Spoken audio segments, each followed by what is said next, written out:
মা দিদিমার রেসিপিতে মুড়ি ঘন্ট করি, শেয়ার করে রেখে দাও তোমরা তড়ি ঘড়ি। দুটি মাথা 4টি টুকরো করে কেটে নিয়ে 15 মিনিট রেখে এদের নুন হলুদে মাখিয়ে গোবিন্দভোগ চাল 3-4 বার ভালো করে ধুয়ে আধা ঘন্টা রেখে দিও জলে ভিজিয়ে।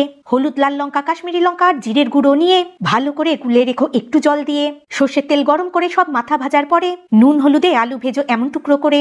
আলু তুলে আর একটু তেল গরম করে নিয়ে শুকনো লঙ্কা ও জিরের পরে গোটা গরম মশলা দিয়ে ফোড়ন নেড়ে পেঁয়াজ কুচি ব্রাউন করে ভেজে আদা বাটা কষিয়ে নিও একটু হালকা আছে। গোলা মশলা ও বাটি ধোয়া জল দিয়ে কষিয়ে টমেটো কুচি নুন ও চিনি নিয়েও মিশিয়ে মশলা কষিয়ে ছাড়লে তেল জল ঝরিয়ে চাল দিও। 2 মিনিট মশলার সাথে চাল ভেজে নিও। ভাজা আলু মিশিয়ে এতে 2 কাপ জল নিয়ে নেড়ে চেড়ে 10 মিনিট রেখো ঢাকা দিয়ে। খুললে ঢাকা হাতে নাতে চাল সেদ্ধ পাবে। ভাজা মাথা মেশানোর পরে 2টি কাঁচা লঙ্কা যাবে। 5 মিনিট ঢেকে রেখো লো ফ্লেম করে। ঘি আর গরম মশলার গুঁড়ো মিশিয়েও ঢাকা খোলার পরে ভালো মতো সব মিশিয়ে খেয়ে দেখো একবার। এইভাবেই মুড়ি ঘন্ট রেঁধে খাবে বারবার।